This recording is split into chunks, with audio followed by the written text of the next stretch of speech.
press the join button beside the subscribe button, link in the description as well, or buy me coffee if you're interested in that. But yeah, welcome back yet again. It feels like a while since I filmed. I think it's been a week because last week I got a lot of videos filmed, so I've just been editing through them. I was going to upload one yesterday, but I never got to do the editing, so let's hope I get to do that today. But I have a lot going on today because I've already done my run of the day, 11 kilometers in the morning, have lunch, have a shower, everything like that. So I'm going to film videos, and then hopefully I'll get to editing the video later in the day. I should have time because I'm nearly done, but we will see if we get to that or not. Sometimes even when all I have to do is edit the video or edit the video, I still don't get to it. So it just depends like how long I spend procrastinating, but sometimes I get so much done in a day, so it really depends on the day, etc. So yeah, we are back with a long-awaited marathon video for the Amsterdam Marathon in 2024. First off, I am wearing the shirt, but you probably can't see it too well. I don't want to like spend ages adjusting the positions, the camera, etc. So yeah, it is a black shirt, and it has I think it's a Mizuno symbol because Amsterdam Marathon was sponsored by Mizuno, Paris sponsored by Asics, and you can really tell that with the clothing they offer and like the shoes. It's like a shoe associated with the marathon, etc. It has like a little Amsterdam Marathon thing, and then on the side it has Amsterdam, and the back I think it has like TCS, all that. Okay. It has I always get medium. It's tight enough for medium, but a lot of the bigger races have separate female and male shirts, so that is why the female shirt, and this is the medal I'm wearing it. I don't get a chance to wear it often, so why not? It's not as impressive as the Paris one, but yeah, I actually have it engraved on the back, but it's like my name and my time, etc. So I bought that beforehand because it's like half the price you buy beforehand. I had high hopes that I would get it under 4:30 and it would be engraved, but I still did not make that 4:30 goal in this one, but it was still a good experience nevertheless. So I'm going to try and section this video. I tried to plan it a bit more than the Paris one, but hopefully it's not too long. If not, just click off, etc. I'll try to timestamp it. My one with Paris was really well timestamped at the start, and then it kind of like went off.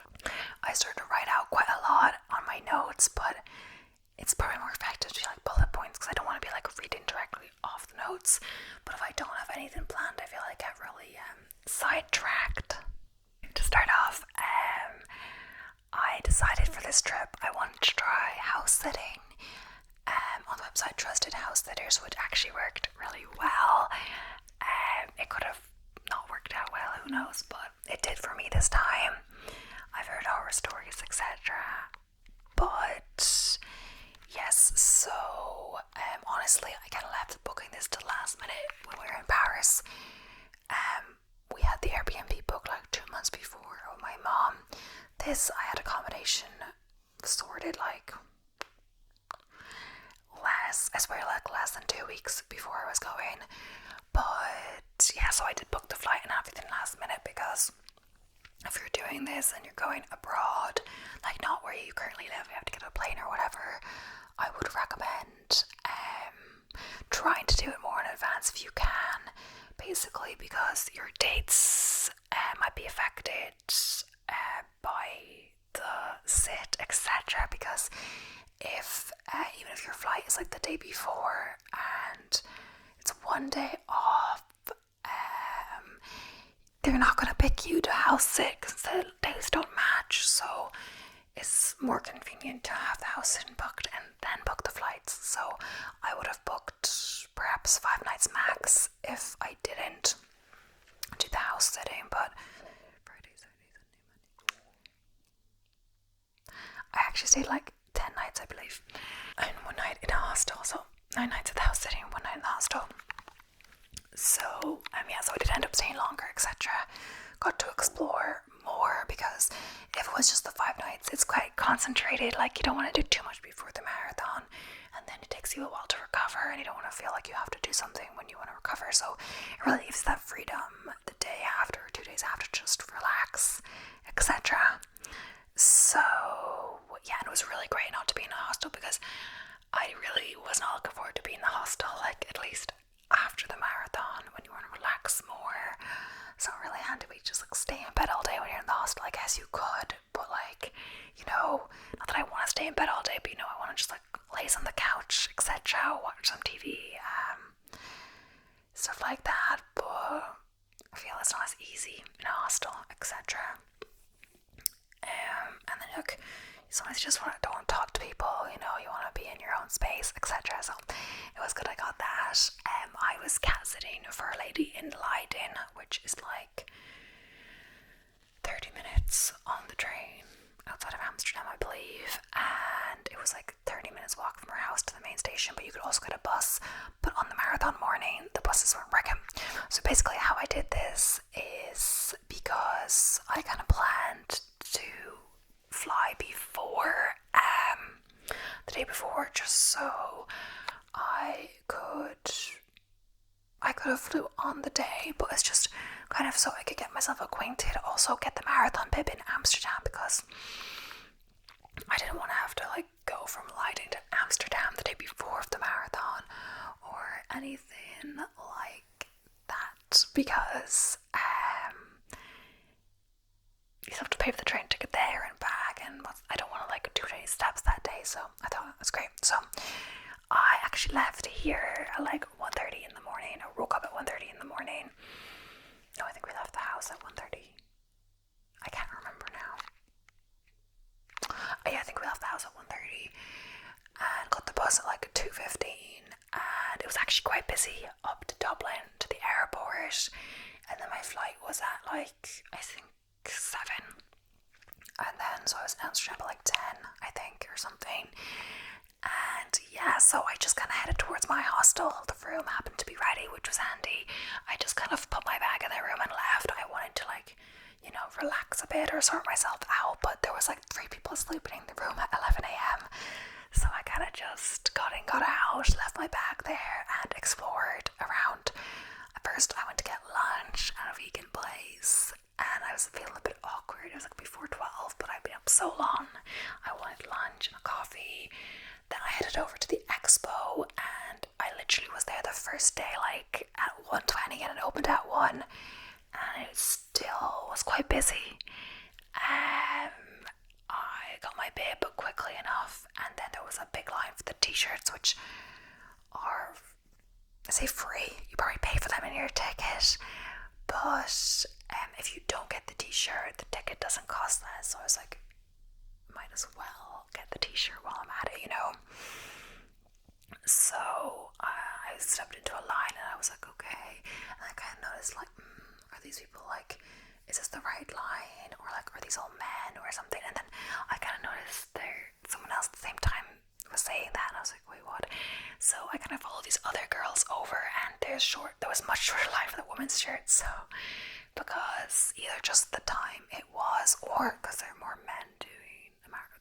I feel like some of the times there are more men than women doing marathons. It could have just been the time I got there, etc. But I was like, oh, the queue for the male's shirts was like 3 times as long. I guess it kind of moves fast when you do it. So I got my shirt, got my bib, and then I kind of just like left. I had a quick look at the different stalls. Someone was telling me about a contest to do the Belfast Marathon, like free accommodation when you're there. Honestly, I was considering doing the Belfast Marathon next year, but I've banned myself from doing any like spring marathon next year. The next marathon I'll do will be in the September, October time, fall marathon. I don't need to do 2 every year. It's quite tiring, etc. It takes a lot of time. But yeah, so that is on my list though, the Belfast Marathon. So yeah, I didn't really look around the Expo that much. I feel like the Paris one was for sure much bigger. We spent much longer there. It was a little exciting for me, but in the end, it's mostly people trying to sell you stuff, and I've already spent enough money getting there. I had all my gels, and people had gels there, but I brought them with me, so I didn't have to faff about that in the check-in luggage. So I really just out, and I didn't want to go back to the hostel because honestly it was more the south of the city and it was just taking a while in the tram going back and forth, so I think I could just head into the centre. Wandered around a bit. I had booked a free walking tour at like 5:30, so I think I got like a pastry as a snack and just relaxed about. And then I went on the free walking tour, so that was like 5:30 to 8. It was quite a long one. And then I got dinner, a vegan burger afterwards, and then back to the hostel. When I was back at the hostel, there actually wasn't anyone there, so I got to sort myself out for the morning because I was like, I don't want to like make too much noise in the morning. I want to have all my stuff sorted. So I sorted everything out in the morning. All I had to do was get up and go, basically. I checked out, and then I just kind of like had a coffee at the bar or whatever at the hostel. It's kind of weird. I've actually noticed if you're wanting to stay at a hostel, like check if they have a kitchen if you want to do your cooking, etc. Because I've actually noticed that not all hostels, I kind of assume like all hostels have kitchens, but they don't. And a lot of ones in Amsterdam seem to have like their own restaurant, etc. But they don't have a kitchen that you can cook in, maybe like a fridge.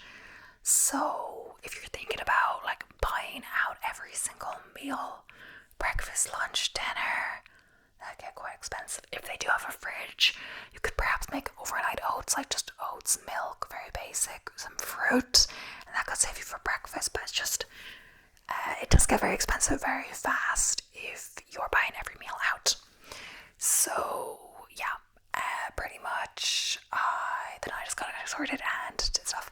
I stored my luggage in a luggage storage place that day, just because I would have done it at the hostel, but like the hostel was so south of the city and like I don't want to go back and forth, so I was like, I'll just store it near the central station because that's where I'll be going from later. So that's what I did, got rid of my big bag, and then was free to just walk around. I went over to like a graffiti museum in the morning, I believe, yes, and just wandered around. There's some great pieces of art. I'm going to include some here, some pictures, etc. And then I really, what did I do? Not much, honestly. I think I just had something to eat, like I think I had pita and like chips or something, you know, relaxed, walked around. I think I got a pastry, perhaps. Or I think I decided against it that day. The pastries are much more expensive in Amsterdam than in Paris. Or even Paris is expensive too, like, but it's just the pastries for whatever reason. I feel like because pastry is very French, they might have like a cap on how much you can charge, because I went to a vegan bakery in Paris and the pain au chocolat was only $1.20.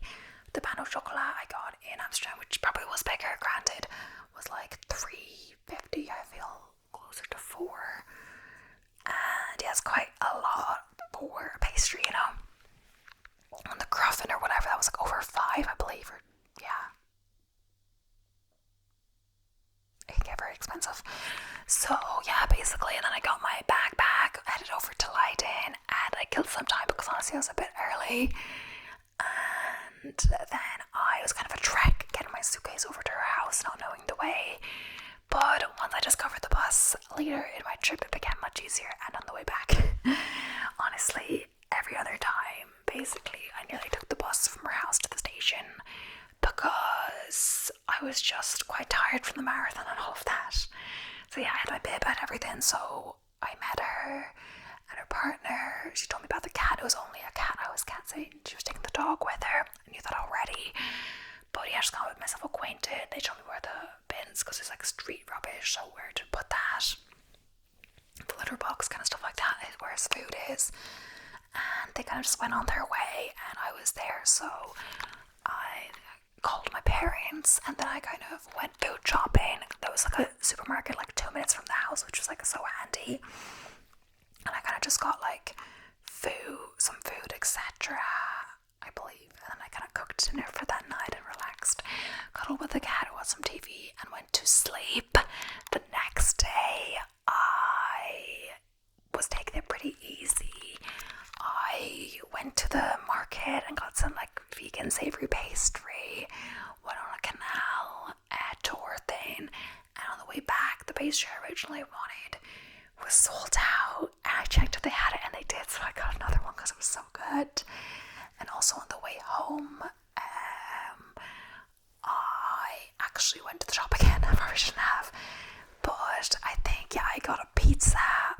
basically for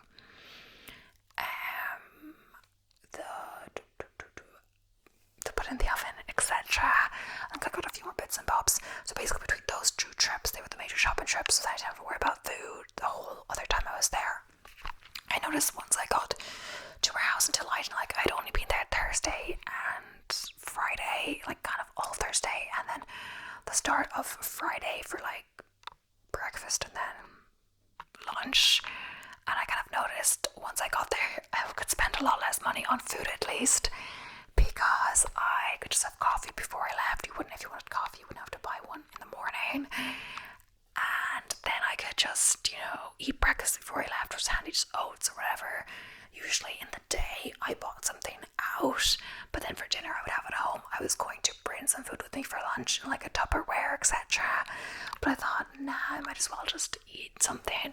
So sometimes something just simple like pizza and chips, because then I was going to have to spend so much extra time cooking.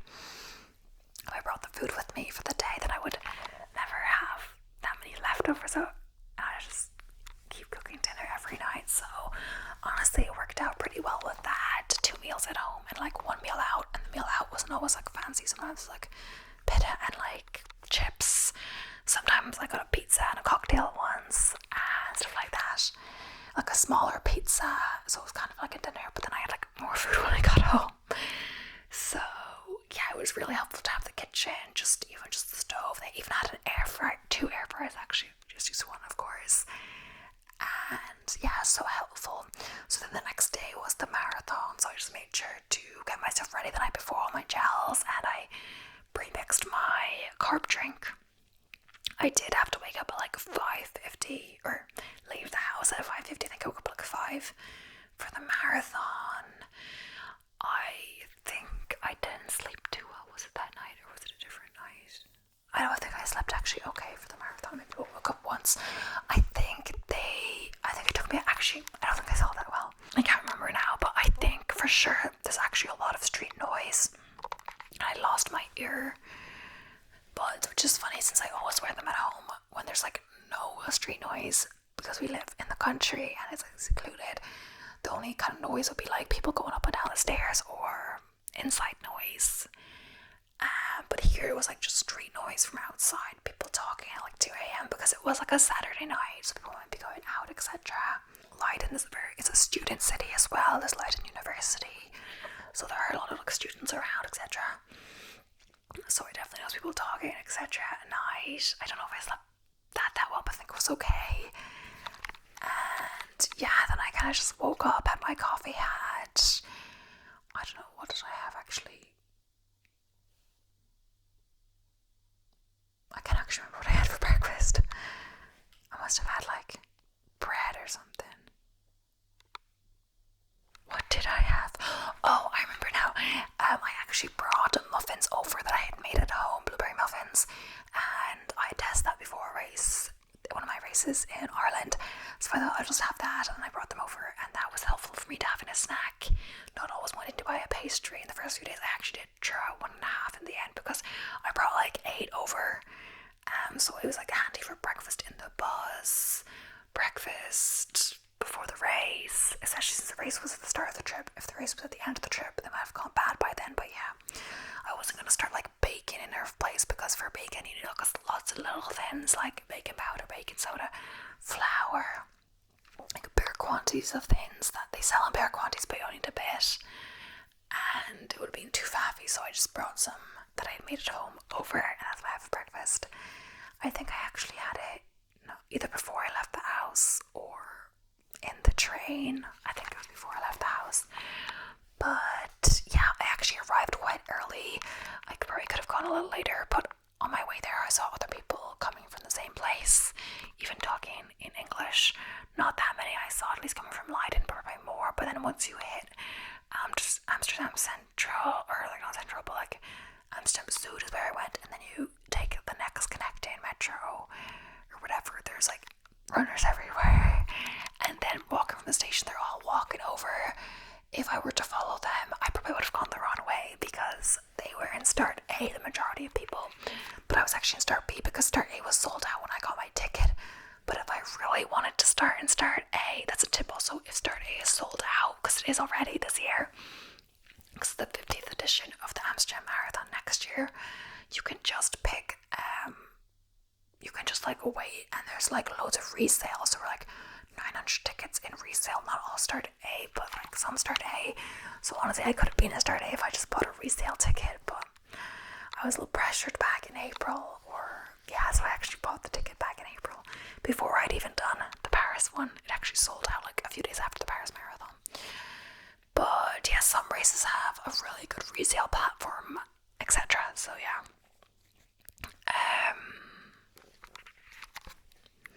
So why did I choose Amsterdam Marathon? Like, firstly, it was like a fall-autumn marathon. That was the time of year I wanted. I really kind of found Paris to be a quite hilly course, even though it's advertised as flat for me personally. Maybe I didn't do enough hill training, etc., especially on long runs, but I found it quite tough. I always felt like I was complaining about the hills afterwards. So the Netherlands is famously flat. It's even underwater. And yeah, Amsterdam is the fall one of the Netherlands. Mostly Rotterdam Marathon is in April. Leiden Marathon is in May. I'd actually know Leiden had a marathon before I came, but I looked it up. I visited Amsterdam twice before, and I like the city. I love the cycle culture, although in the big city like Amsterdam, especially in the centre, I found it like I wouldn't go cycling there unless I had to.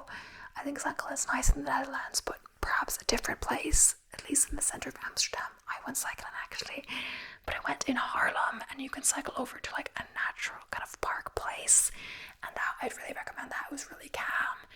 I hopped on the bike, and at first I felt nervous, but like it came easy to me. Of course, like I've cycled before, but it was a bit slower because it was like city bike, but it felt quite natural, and yeah, just quite calm. The only thing that was really stressful was that I only got the bike at like 2 p.m. and they close at 6. So like, yeah, you can rent it as long as you get it back by 6. And he seemed to think that was enough time. He was like, depends how fast you cycle, how long it will take you to get there. But I actually only got 7 minutes before 6 back at the place. Google Maps was telling me it was going to be less time, but I was like, I don't trust them. But I think I didn't go the way Google Maps said, maybe because I went through the natural park or whatever, nature. I'm not sure what it is exactly, but that's what I wanted to do. But if you didn't do that, I think it was quicker by the main road, but it wasn't as nice. But there was cycle path, of course. It wasn't like on the main road, the cars. There was like the cars here, and then the cycle path was there, kind of near the pedestrian place. But it was much quicker. I think going to the park would have added extra time, and so I got there, I got back. The only thing is, if you don't know where you're going, it's kind of hard to keep checking your phone, pulling in, check your phone to see that you're going the right way. But I didn't have to worry so much, but I was quite stressed at the end of that. But yeah, so either way, the marathon day, I was there quite early. What I would recommend is to try to get, this is what I did. I got to the Portaloo so I could, do my business, etc. And then later I changed into my outfit before it got too busy. But then later, as I was getting closer to the race, the lines were getting really long, but I regret I should have gone to the Portaloo a second time, because basically what ended up happening was I felt like I had to pee the whole entire length of the marathon. So I was going for a time goal, so I didn't want to stop to pee, but I was resolved to do it, to like go stop at a Portaloo if there was one free. So I think in the first 2 kilometers I actually saw a Portaloo, but I was like, I'm only 2 kilometers in, I can't be stopping for a toilet already. But in hindsight, I probably should have just gone then, because then it would be like out of my system, whatever. But then I was like, okay, so I'll stop at the next one. But then the next one, it was all occupied, and every single one I looked at was occupied. And like, I know if I waited, I could have, got the chance to go, but it could be 2-3 minutes plus waiting for the toilet, and that adds that to your marathon time just for you standing still. So I was like, I didn't train for like 4 to 5 months just to have time added to wait to go to the bathroom.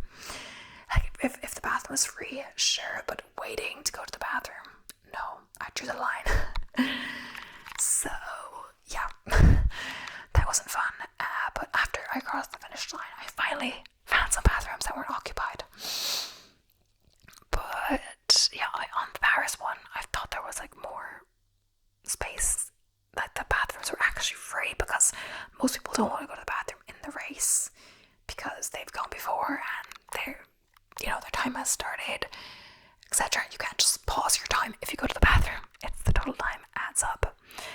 But yeah, overall was the course like? It was great. I started B, so not the Olympic Stadium. What's meant to be really good about Amsterdam, people say it's really cool to start in the Olympic Stadium and finish there, so I finished there. But by the end, you're kind of just like, want to be done, and you don't notice so much by the start. I feel like the atmosphere might have been better there. Our start was just kind of like where a tram stop near is, like nothing too special. So I think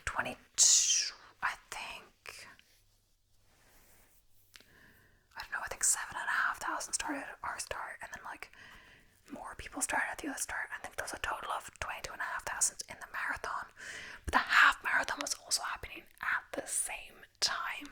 Honestly, I forget where I was.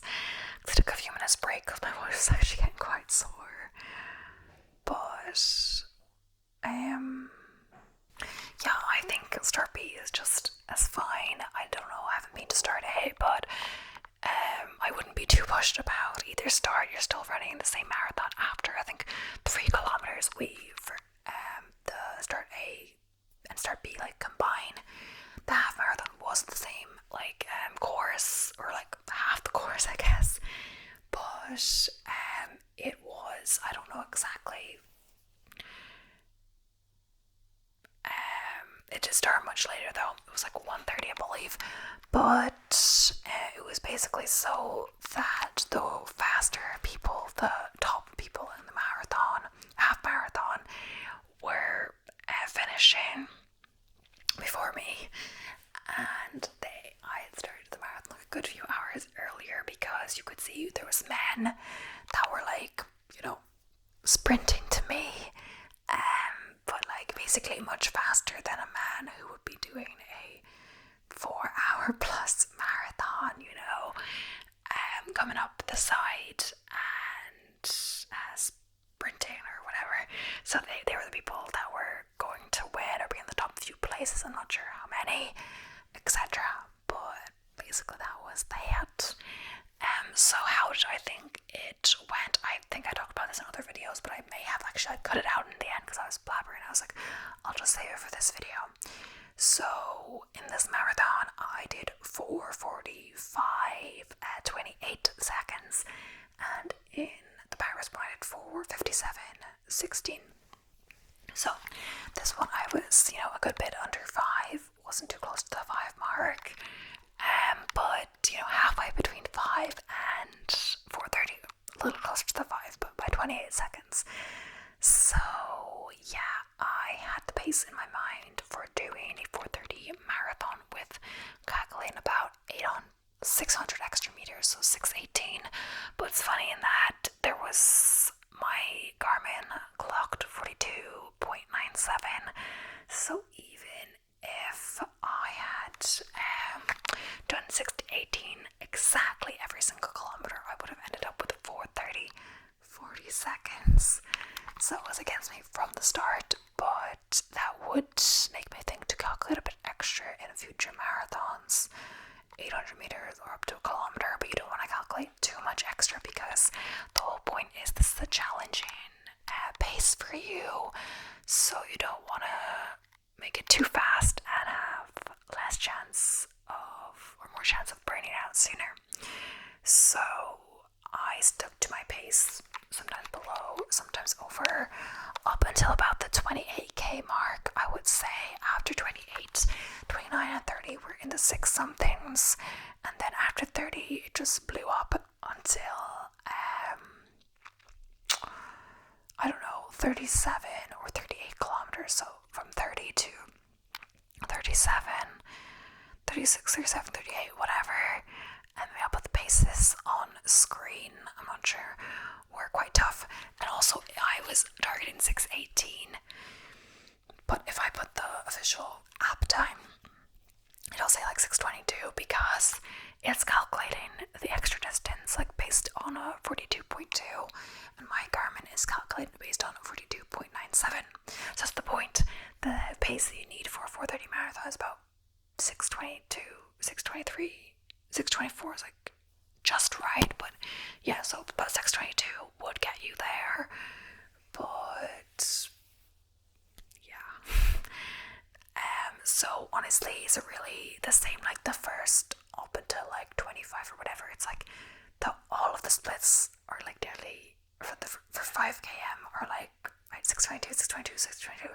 Looks like I paced myself really well, but my legs just got really sore and I just couldn't continue at the pace I was going. I walked for about 20 seconds, I'm not sure, a minute 20 total, including walking through the water stations in the end, but I still got a better time by nearly 12 minutes from the Paris one, so it can show you that you can walk the water stations, etc. I didn't walk all the water stations because I had my bottle of carb drink, but it can show you even taking a minute or a few seconds to compose yourself won't make or break you, and take that if you need that. I let myself walk for like 20 seconds and then I continued on quite slowly. I was like thinking maybe I won't make it, but I was like, slow and steady wins the race, just keeps shuffling on so you can hopefully get your pace back a little bit, or just your legs feel a bit better. So how I say is, in the Paris Marathon I was slipping the pace even before the half marathon mark, and here I lasted about 28k, so much further. But I'm gonna say the Paris Marathon was hillier, so when I was actually asking ChatGPT the difference, if we account the elevation between the Paris Marathon and the Amsterdam Marathon, it thinks I only got like a 5 to 6 minute PB really, because my adjusted time for Paris will be like 4:50, 4:51 if it were the same elevation as the Amsterdam one, because it was like 200 meters plus more like elevation gain, which would make a difference to your pace. Anyway, I still had a better race, I'd say, and yeah, I fueled with Cisbeta fuel gels and one Kinetica and a caffeine gel and a regular Cis gel, 5, so every 45 minutes, and then also a high 5 carb drink mixed with 750 mils of water, taking sips like every 2 kilometers until it was gone, then taking water from the water stations. I didn't want to mess around with energy drink I hadn't tasted before, because Sarah from the running channel, she attributes her getting cramps and having to walk and all of this to taking some energy drink when she thought that was water, so I made sure to only take water from the cups. I didn't really have to do the whole challenge of running while drinking water because I just walked because I think it's easy to choke. Honestly, I did start choking at 40k when I took those water. I was just gonna keep running, but I was like, oh, I should take some water, like it's getting tough, etc. I started to choke because I tried to drink it too fast, so let that be a lesson to you. But my legs did feel quite sore after 30k, and around 30k is when people say that you've used up your glycogen, stores all of that, and you might hit the wall. I'm not really sure if it was the wall. It felt like that, but it didn't feel like impossible to keep going. It felt very hard, but it felt like I could still move, etc. My form kind of felt like it was totally breaking down, etc. But after I continued on for the 7 kilometers, whatever, I started to feel better, and I started to feel like I was picking up my form a bit. And I think it's also due to the only good thing from slowing down, or the main thing since slowing down that you can benefit, is that your heart rate lowers naturally because the pace isn't as hard for your body, so that gives you just a chance to recover. So I think my heart rate was quite high for a prolonged period of time. Maybe that just means I wasn't fit enough to maintain it for the whole marathon. I do think next time I should. I think I calculated how much carbs I actually took on, including the drink, the gels, because the Cisbeta fuel have 40 grams of carbs, which is more than other gels I had. I think it comes out to 30 grams per hour, which is on the lower end. So I think I would take more focus on just the suspended fuels because those are higher carbs, and like every 40 minutes maybe getting through maybe 6. I guess I could try every 35, but I just really don't want a stomach cramp.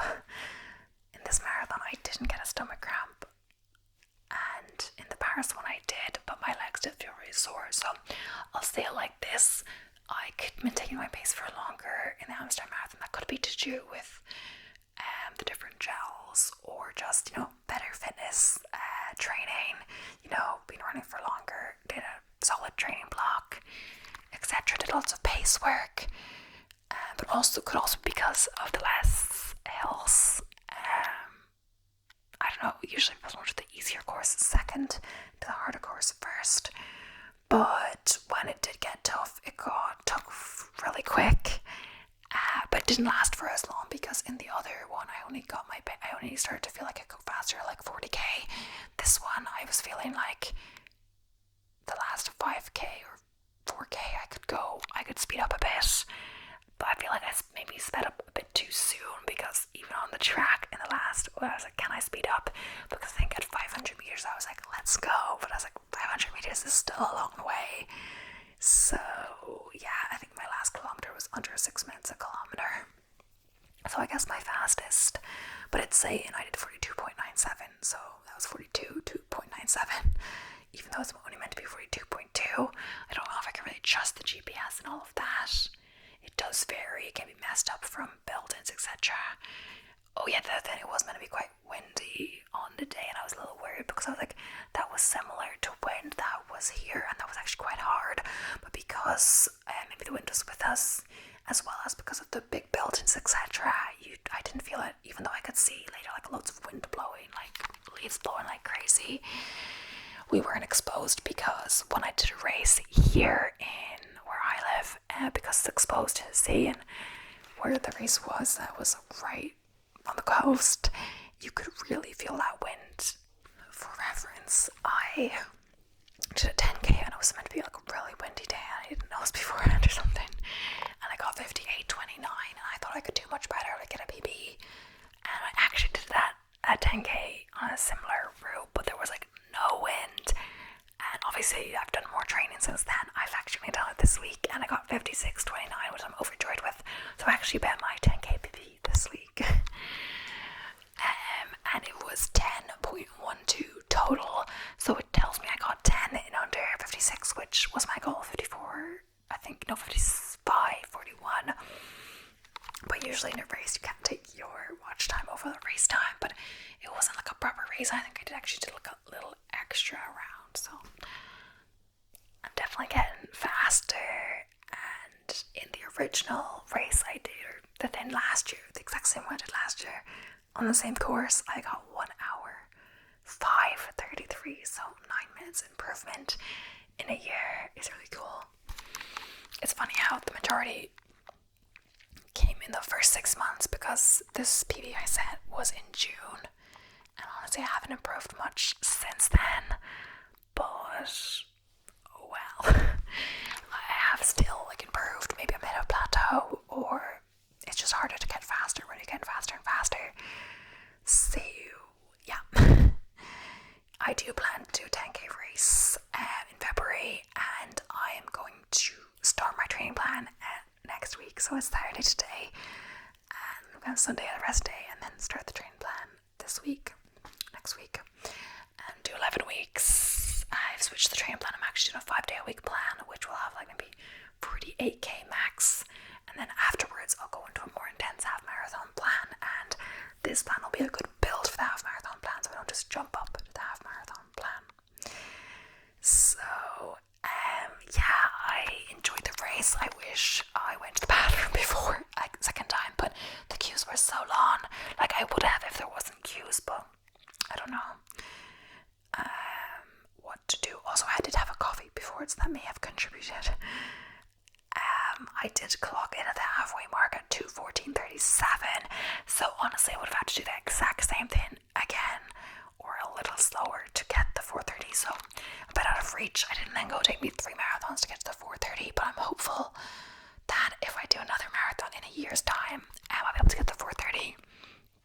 maybe also if you do 2 marathons a year, you'll have less improvement between the marathons than if you were to do 1 a year.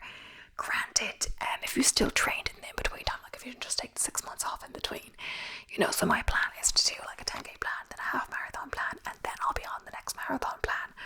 So I'm kind of like building up. The half marathon plan will have be quite intense. It's a Victiner 31 to 47 miles plan, peaking at about the marathon mileage I did for the marathon, but on a half marathon.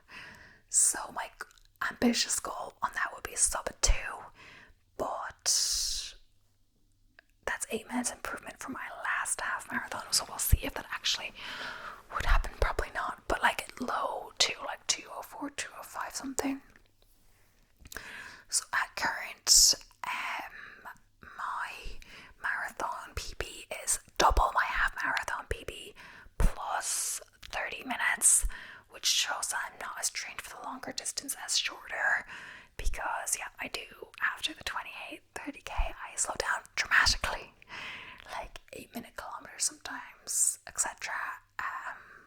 Yeah, but I definitely felt like even if my time didn't improve like dramatically, I definitely think the training did me well, like doing those 320 miles, doing all those long runs, etc. Some people like really complain about their legs or that they're achy for ages after the marathon, but I find myself able to recover pretty quickly. Like I'm already back running fast, sometimes getting new PBs, feeling great. And it's 3 weeks after now, or 3 weeks now, but even the next week I nearly got a 5k PB, etc. So I think even if you don't, always get a PB, training does help in that your body is ready for that effort. Because when you see these videos like doing a marathon without training, etc., maybe they don't mention it, or maybe they do mention it. A lot of the time there will be a lot of bad like aftermath, like their knees will be sore, all of this, and that could stop them from running. They could gain a serious injury from this, and I cross my fingers that yes, I haven't got a serious injury yet, and I've been running quite intensely or whatever for over a year now, so, or nearly a year. That doesn't sound like that long, but like, I don't know, I've been doing race after race, training block after training block, etc. Sometimes taking it a bit slower, less mileage, etc. But yeah, I'm actually quite tired now. So yeah, would I recommend the Amsterdam Marathon? Yes, I would. It was a bit congested in parts. Nothing that really stopped me from doing my pace, maybe for a little bit, but I like got that back on the rest of the kilometer. So at some point it kind of just felt like we stopped moving. That might have been because like it felt like everyone in front of me stopped. I couldn't continue doing the pace I wanted, but that soon resolved itself, etc. I'm actually talking to people during the marathon because I was wearing my VHI mini marathon shirt, which is a 10k in Dublin that I did this year, and it's a big 10k. So one guy mentioned it and he said like, "Are you Irish?" And I'm like, "What?" And I then looked down at my shirt. I'm like, "Oh, the shirt." And he's like, "Did you forget you're wearing that?" I'm like, "I'm running a marathon and I'm not like remembering exactly what I'm wearing, And then another girl who's not Irish, but she lives in Dublin, started talking to me, and she even took a selfie with me, which I don't have, was on her phone. She started talking during the race, and yeah, I was still firm that I was going to get my pace at that point, so I kept trying, but I didn't manage it in the end. Yeah, so I would really recommend doing this marathon. The power, I wouldn't say it's that scenic is the only thing, but honestly, for enjoyment, I prefer flatness over scenic.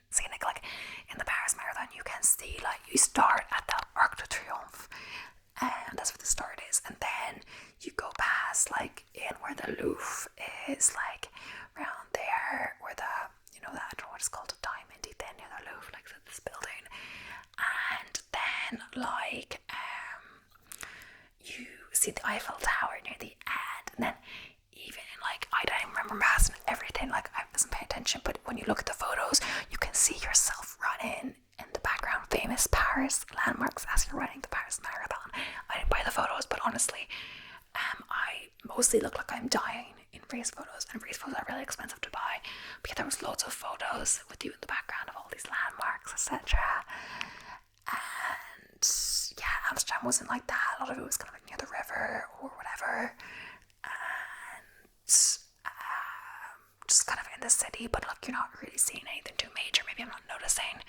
Even the Paris one, I tend, if you're so focused on your goal or just, you know, not dying, I don't sometimes notice what's around me. I look at the map afterwards, I'm like, oh wow, we went out a long way, like, oh, we went from one side of Paris to the other side and back in, and wow.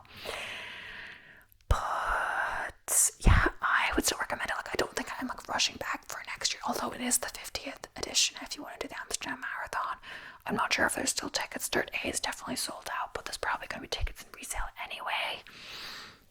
Definitely recommend doing it and visiting Amsterdam, visiting lots of close cities like Rotterdam, Utrecht, Haarlem, The Hague, Leiden. That's great, is that Netherlands is a really great transport system. So while it's not cheap, you can get like all-day metro if you're staying in Amsterdam. If you're going to the metro loads of times, there's also a discount for the marathon thing, and you can get a few day pass if you want to do that. But for Paris, my trip was more like in around Paris, different arrondissements, etc. For the Netherlands, I think I chose this because if I was staying in Amsterdam, I might have stayed more in Amsterdam, but because I wasn't staying in Amsterdam, I had to get the train, which was like €10 into Amsterdam and back. So I wasn't going to Amsterdam every day. It was mainly just the first day, the Thursday, which I did the walking tour and all of that. The Friday I went to the museum. The Sunday I did the actual marathon, and that was it. I didn't go back until a week later to Amsterdam, honestly. On the last day where I did a canal tour and just ate some food and stuff like that on the last day to kill some time before, just instead of just like wasting my time at the airport, you know.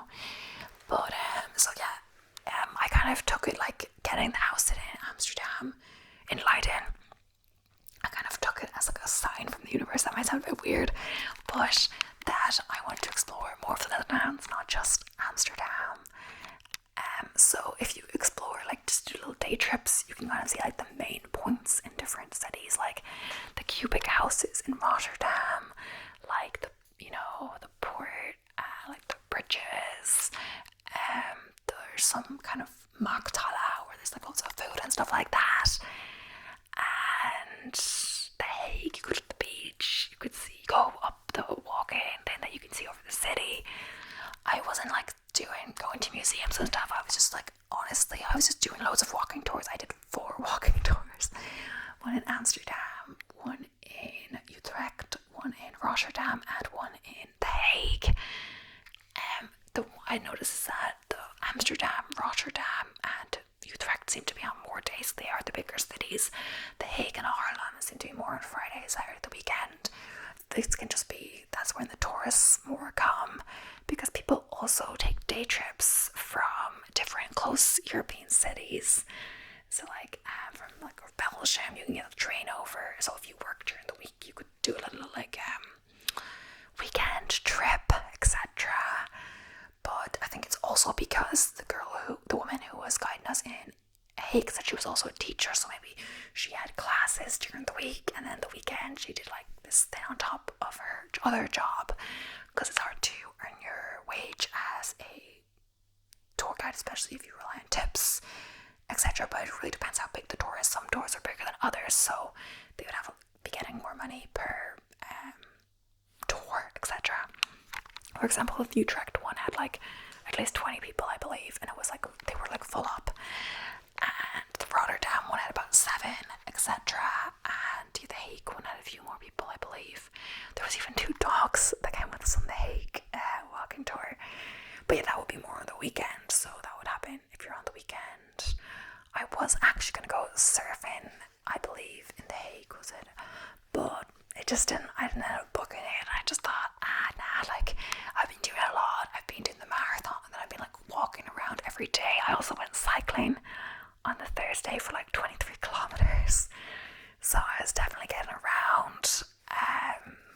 also honestly just doing the walking tours, and then after doing that, just getting something to eat or having a cocktail or relaxing, stuff like that, and going back and chilling with the cat and eating dinner, stuff like that, really.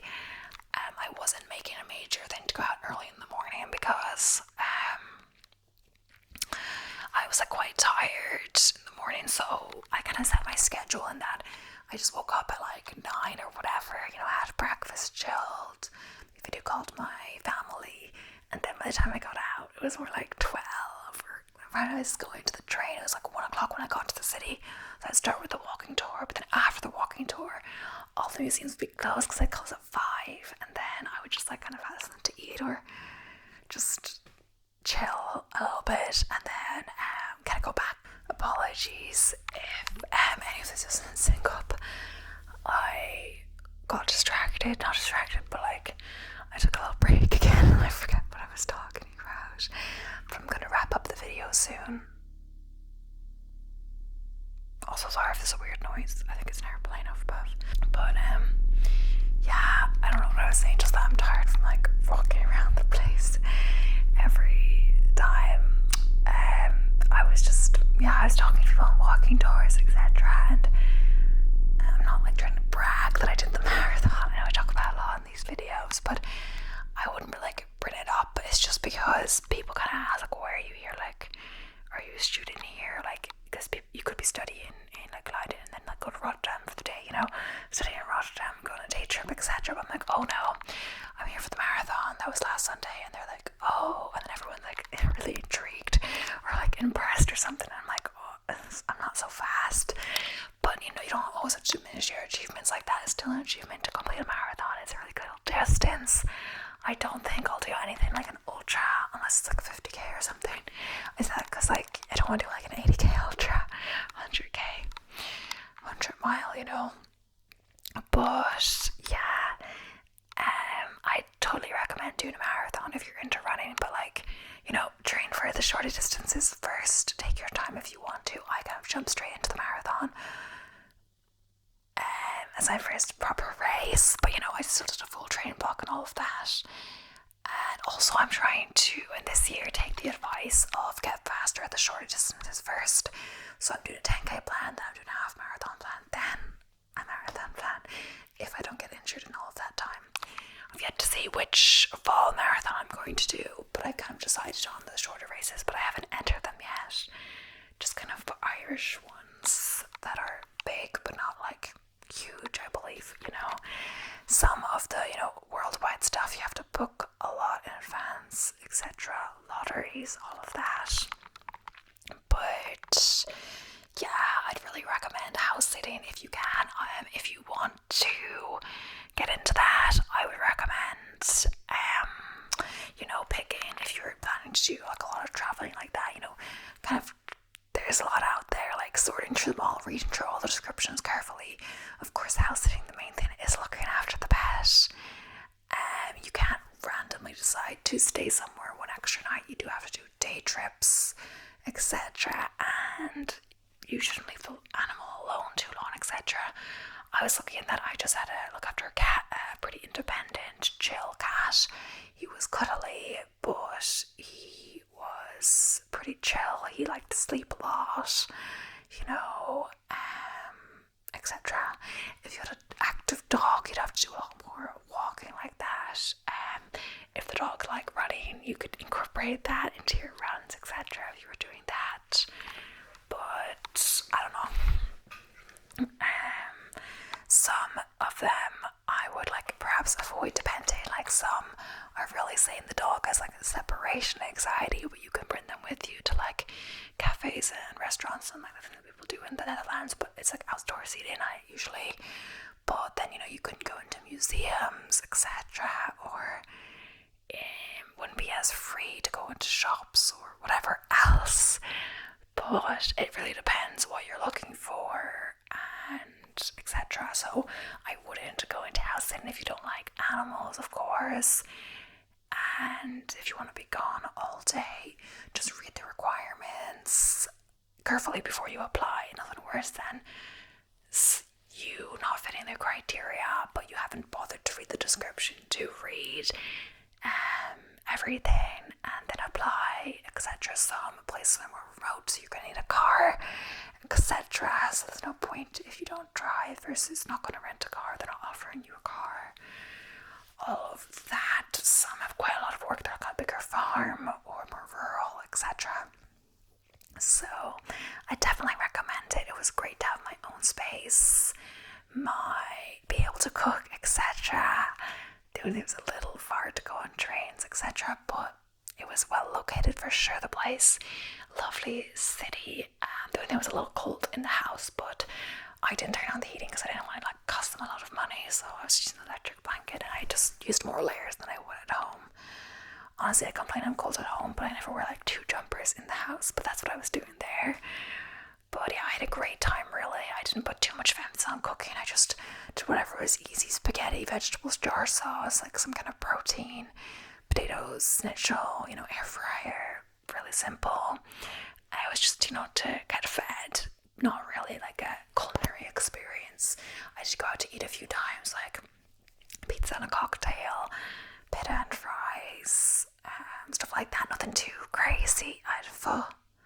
I tried some things in the market, some traditional Dutch things, I guess, because I had the cannelloni's thing, and I had bitterballen, vegan bitterballen I found. So I got to try some things. I didn't really go out of my way to look for them. I just what happened, I was walking past the market and I saw, oh, I wonder if they had vegan ones, and then I saw vegan, and I was like, oh, I wouldn't have asked, but yeah, that sometimes just happens, and you're like, okay. And yeah, it's really nice if you can do a little holiday out of this. It's not the most ideal thing, because especially if it's a shorter trip, I would be less likely to do it, because at the start you want to be there a few days before perhaps, but then you don't want to explore too much because you don't want to be really sore, your feet really sore. So that's what was good about this time.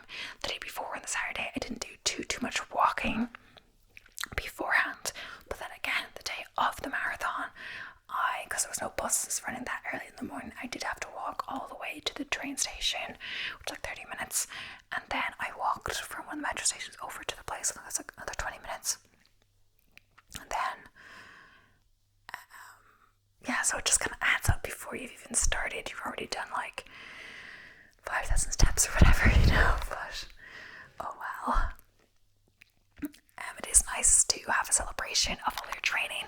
It's nice to think of the mindset that the training is all the work and the marathon is a celebration of that. Of course, if you're trying to do a certain pace, it can be tough, but at the end of the day, I'm no elite, so I'm just trying to have fun. I did my best, but it's nice to be able to have the attitude that when you're certain for, if you know your pace is slipping, I'm just okay, it's okay, whatever happens, it doesn't mean I'm not going to try anymore, but just if all I can do is shuffle forward and maintain an 8-minute kilometer at the end, that's what I'll do, and I'll cross that line. So I'm perseverant in that. It would be a real pain to quit after spending all that money doing 100 hours of training, etc. Spent every Saturday for the past 4.5 months doing a long run, sometimes for nearly 4 hours, to just give up before I crossed the line. So I was kind of thinking, I'm going to cross the line no matter what. The cutoff is 6 hours, and I did 4:45, so I wasn't anywhere close to needing the cutoff, as I completely started walking. But yeah, I would recommend getting faster at the shorter distances first, or stuff like that. So I'm trying to do this year, and we'll see how much better for marathon time I can get in a year after all this interval training tempo work at the shorter distances. And yeah, there's no push to rush into a marathon. Enjoy your running journey. You don't have to be running races to enjoy running. I was running for a good while before I started running races, not as frequently. I will tell you, following a training plan does get you going, and it's nice to have that goal to look forward to at the end. Oh, if I don't train, I won't be prepared for the race, because if you don't have that goal at the end, you could just push off the training. But either way, if you want to do a PB or do whatever at the end, you don't need to enter a race. I will say the races do get expensive, travel, but even just the entries, how many entries I've done this year, so I'm going to stop entering every single race, I think, because sometimes I can just, if I want to do a fast 10k, I can do a fast 10k by myself. I don't always need to enter a race every single time. But yeah, there's already 4 races I plan to do next year, so I'll try to cap it at that, or maybe maybe 5 actually thinking about it. So that's already a lot, you know. Also, what I was saying, the aftermath of this marathon, I did feel quite bad. I think after, like, up until like the next morning, I started to feel like a headache. I woke up at like some early time in the morning, I felt like a headache. Got back to sleep, but it was still there. I wasn't hungry. I tried to choke down some breakfast.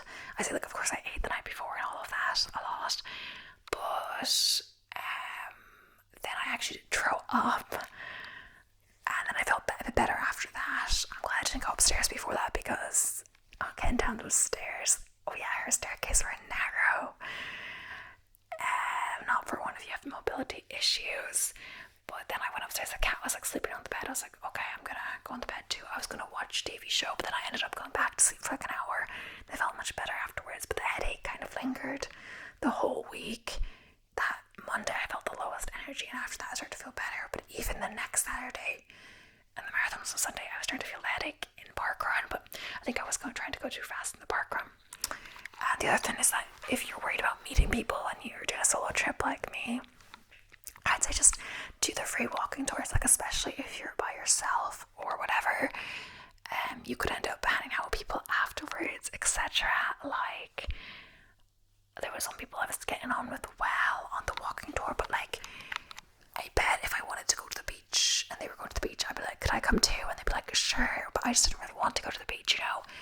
But one day I got lunch with a girl from the walking tour, another solo traveller, and other times, yeah, stuff like that. At parkrun, I met someone at parkrun, started talking to them, and I have them on Strava now.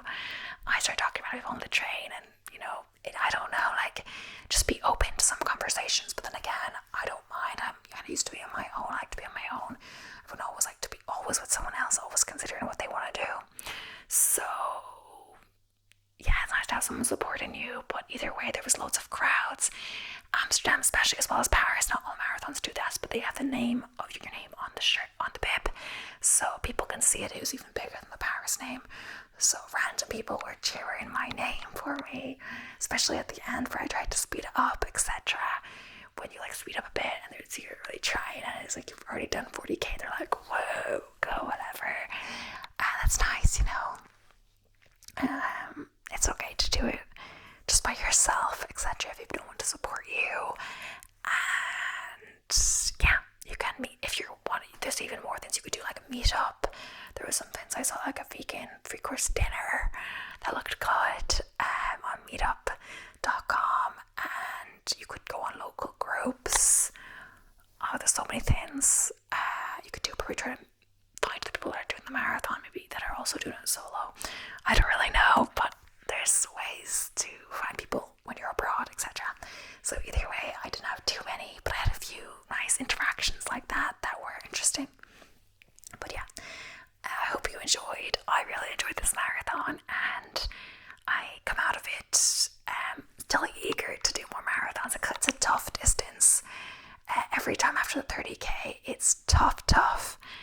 And I'll try practice my fuel a little bit better. But the other thing is, if you take on more fuel, you have more chance of getting a stomach cramp.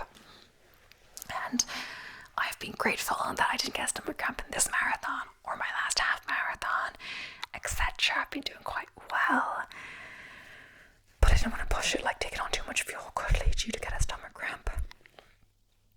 But do practice your fuel in training, but I just don't want to practice taking fuel too regularly in training too much of the time, because then you get through so many gels, and those things, it does add up, you know, taking that many gels each weekend.